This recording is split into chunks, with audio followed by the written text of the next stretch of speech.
नाजरीन, सलमान सफदर सर, कहा यह जा रहा है, डायरेक्ट आप T20 करेंगे, कहा यह जा रहा है कि इमरान खान साहब ने कोई आपके थ्रू पे काम भेजा है कि सोहेल अफरीदी साहब की कारकर्दगी ठीक नहीं है। दूसरा, उन्होंने ये भी कहा कि इस्लामाबाद या पिंडी की तरफ कोई एहतजाज इस शहरों में भी नहीं करना। ये बात दुरुस्त है? देखिए, ऐसी कोई बात, मैं वैसे ज्यादा अप्रिशिएट करूंगा अगर आपके सवाल लीगल सवाल ज्यादा हों, क्योंकि पर चले क्योंकि ये बातें आपसे मंसूब आप हो रही है ना। बिल्कुल गलत है। मैंने ऐसा ना कुछ सुना है, ना कोई ऐसा मुझे पैगाम दिया गया, इसमें कोई हकीकत नहीं है, कोई बुनियाद नहीं है। अच्छा सर, लीगल सवाल अगर आप कह रहे हैं तो फिर ये बताएं कि तय क्या हुआ है कि मरकजी अपीलों पे बहस होनी है या सजाओं की मुअत्तली और जमानत पे? मती भाई, जो सबसे ज्यादा अलार्मिंग और डिस्टर्बिंग बात है वो दो है। मैंने बाहर निकल के अपनी बड़ी मुख्तसर सी, मगर उस मुख्तसर सी ट्वीट के अंदर मैंने सारी बातें कवर की हैं कि मेरी मीटिंग में कि का जो वो जिस्ट है वो क्या है। पहली बात, इमरान खान साहब और उनकी अहलिया दोनों के ऊपर सॉलिटरी कन्फाइनमेंट का जो इस वक्त टॉर्चर है वो बहुत संगीन है और बहुत सीरियस है, बहुत अलार्मिंग है, बहुत डिस्टर्बिंग है, जिस पर आने वाले दिनों में हम आप देखेंगे कि बहुत ज़्यादा आवाज़ भी उठाएंगे। इस्लामाबाद बिल्कुल तमाम एक्टिविटीज़, कोर्ट्स, मूवमेंट सब सस्पेंड थी, मगर आज से सस्पेंड नहीं है। तो जो उनको 24-24 घंटे कमरे में उनको और उनकी एरिया को बंद किया हुआ है, और साथ ही साथ में अगर मैं बहुत क्लियर हूँ और मेरी इंस्ट्रक्शंस भी बहुत क्लियर हैं।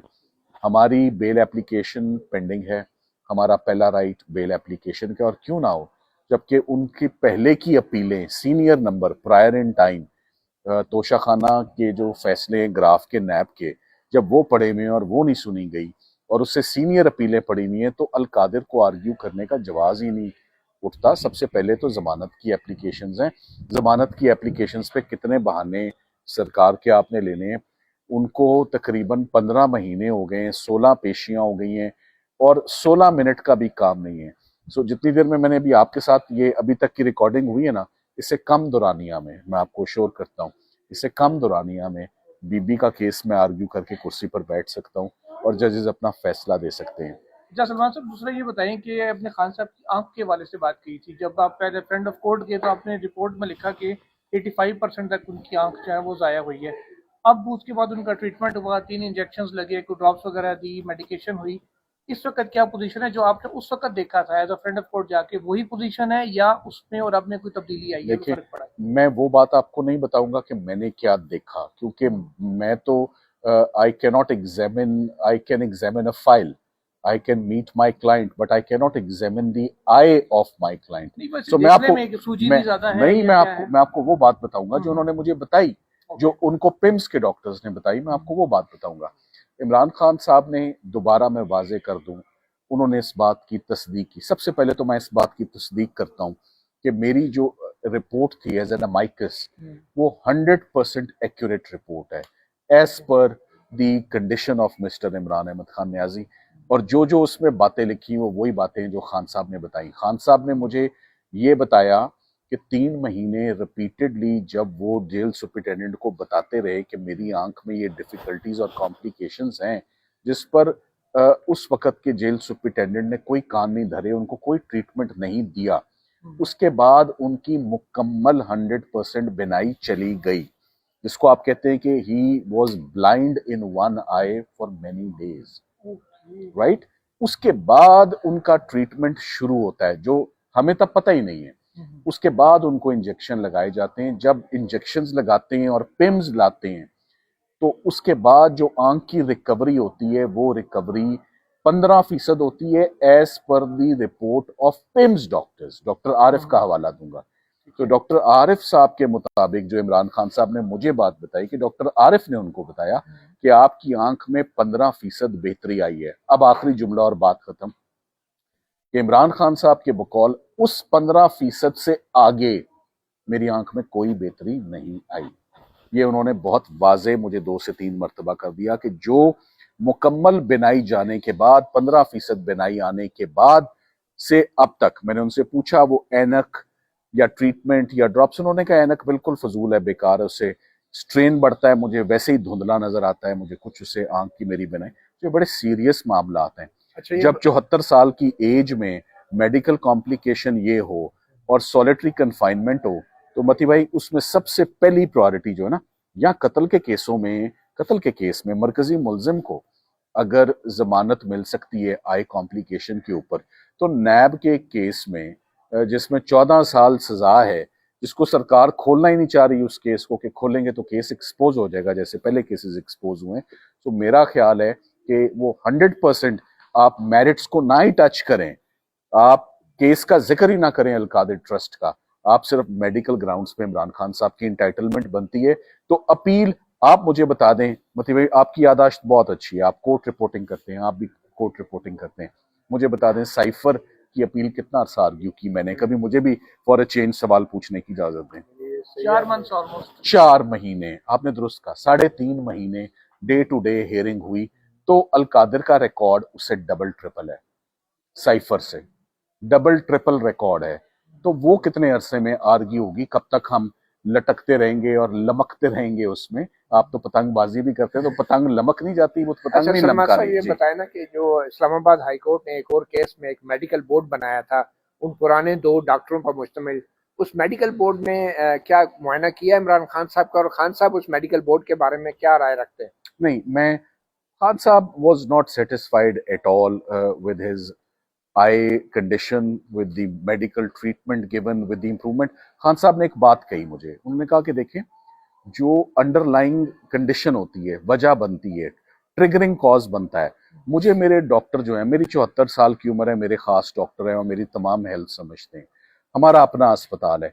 बार बार हम एक बात कहते रहे कि जो उनके डॉक्टर्स हैं पहले आके वो इस बात का डायग्नोसिस तो करें कि ये जो क्लॉट आया आंख में उसकी वजह क्या थी।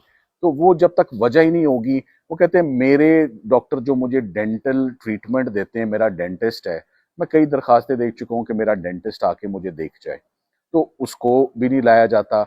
जो उनके डॉक्टर्स हैं वो भी नहीं आते, जो अंडरलाइंग कंडीशन उनका जनरल फिजिशियन है जिससे उनकी इंटाइटलमेंट है मिलने की, उनसे भी उनकी मुलाकात नहीं होती। तो ये सारे फैक्टर्स ऐसे हैं कि मुझे यकीन है कि जब ये बातें चीफ जस्टिस साहब के सामने रखी जाएंगी, उम्मीद पे दुनिया कायम है, वो फौरन कहेंगे कि आप जमानत आर्ग्यू करें, अपील को छोड़ें। आपको लगता है कि अभी तक चीफ जस्टिस को इन सारे फैक्ट्स का नहीं पता होगा?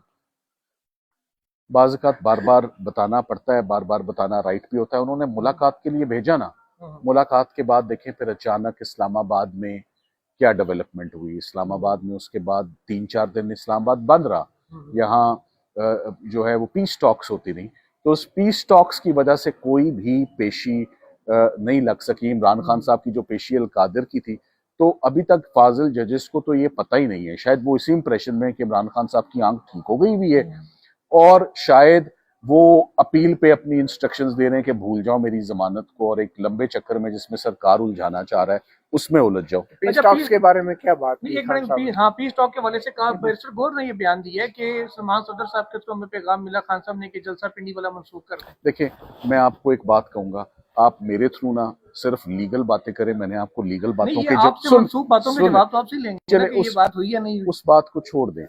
आपसे जितनी बातें मैं आपके साथ करूंगा, इमरान खान साहब के अलकादिर, साइफर, 9 मई, जितने केसेस है ना, आपका इंटरेस्ट बहुत पॉलिटिकल है, इतने बंदे मैं आपको गिनवाना शुरू कर दूं पीटीआई में कि आप सफ़े मैं भर दूं। सो मैं एक लीगल हूं, मुझसे आप लीगल सवाल पूछें। मुझे उन्होंने इसको फायर कर दो या उसको फायर कर दो, ना उन्होंने कहा, ना मैंने सुना, ना मैंने किसी को कन्वे किया, मैंने सुना ही नहीं, तो फिर छोड़ दें उस बात अच्छा को। ये बताएं, आपने कहा कि उनको कैद तन्हाई में रखा जा रहा है और बुशरा बीबी को भी, तो बुशरा बीबी के हवाले से और उनके अपनी जो एक जहनी सेहत है और नफ्सियाती सेहत है, आपको लगता है कि इमरान खान पे कोई असर पड़ रहा है उस कैद तन्हाई का और उस ऐसे एक एडवर्स एनवायरनमेंट का? देखिए, इमरान खान साहब बड़े स्ट्रॉन्ग आदमी हैं, मैंने उनको बड़ी स्ट्रॉन्ग नर्व्स का आदमी पाया है, एक्स्ट्राऑर्डिनरी एंड एक्सेप्शनल स्पिरिट्स हैं उनकी, और वो किसी भी सूरत वो हर केस को जोरे बाजू पर लड़के बाहर आना चाहते हैं। Let me make it very clear to you. और वो बड़े स्ट्रॉन्ग रहे हैं और बड़े स्ट्रॉन्ग, उन्होंने बल्कि हमेशा ये कहा कि तुम लोग अपना स्टेमिना ठीक रखो, मेरा स्टेमिना ठीक है। वो गर्मी सर्दी उनको कुछ कहती नहीं है। आपको शायद ये बात आपको नहीं मालूम, आपके सवालों में ये सवाल होना चाहिए था कि बुशरा बीबी ने आपको क्या हदायत दी, मैं उसी तरफ आने लगा तो उन्होंने मुझे कोई हदायत दी नहीं है, उनसे मुलाकात ही नहीं हुई। उनकी मुलाकात ही नहीं कराई। ये मीटिंग अधूरी मुलाकात है, हाफ मुलाकात है, incomplete instructions are no instructions. So I represent both, I represent Bushra Imran, I represent Imran Khan. मेरी मुलाकात सिर्फ इमरान खान साहब से कराई गई है, बुशरा इमरान से नहीं कराई तो आप गई। मजीद वक्त मांगेंगे अदालत से, ये तो या पहले ही कोई दरख्वास्त अदालत देंगे, के आगे, कोई तौहीन अदालत की दरख्वास्त देखिए होगी? अदालत के आगे ये सारी बातें हम रखेंगे आने वाले दिन में। तो हम फिर तारीख पड़ जाएगी। हम वो अब आपको अच्छा, एक इस्लामाबाद लीगल हाई सवाल कोर्ट का आपको हालात वाकयात आपको पता है कि केस लगवाने के लिए भी जो सीएम दी जाती है वो भी रुलती है, वो चलती है। धरने देने पड़ते हैं। बहरहाल अच्छा, एक लीगल सवाल है। फर्ज करें आप आगे कहते हैं, जैसे आपको इंस्ट्रक्शंस मिली हैं कि हाफ इंस्ट्रक्शंस मेरी ये हैं कि अपील आर्ग्यू नहीं करनी, हमने पहले सजा सस्पेंशन आर्ग्यू करनी है, और अदालत कहती है नहीं, हमने सस्पेंशन पर नहीं जाना, अपील आर्ग्यू करें, फिर स्टांस क्या होगा? हर केस के अपने हालात और सर्कमस्टांसेस होते हैं। अगर मैं आपके इस सवाल का मुकम्मल जवाब दे दूंगा तो मैं होशियार हुई भी नैब को मजीद होशियार कर दूंगा। वो फिर मैं चाहूंगा कि मैं होशियार उनको ना करूं, ये बातें हम कोर्ट के अंदर ही करें कि अगर वो ये पोजीशन लेते हैं तो फिर मैंने क्या करना है, वो मौके की बात अच्छा, है। कानूनी तौर पे तो आपका मुकाबला नैब से है, ग्राउंड रियलिटी के तौर पे अगर देखा जाए तो आपका मुकाबला नैब के अलावा शायद मेरा अंपायर से भी है। मेरा मुकाबला नैब से ही है। जजेस ने मुझे हमेशा रिलीफ दी है, हमेशा मिलती रही है। बहुत कम ऐसा हुआ है कि मुझे मेरी बनती भी रिलीफ ना मिले। अभी आप ये कह सकते हैं कि इस्लामाबाद हाई कोर्ट केसेस सुनने को तैयार नहीं, मगर अभी आप ये नहीं कह सकते कि इस्लामाबाद हाई कोर्ट ने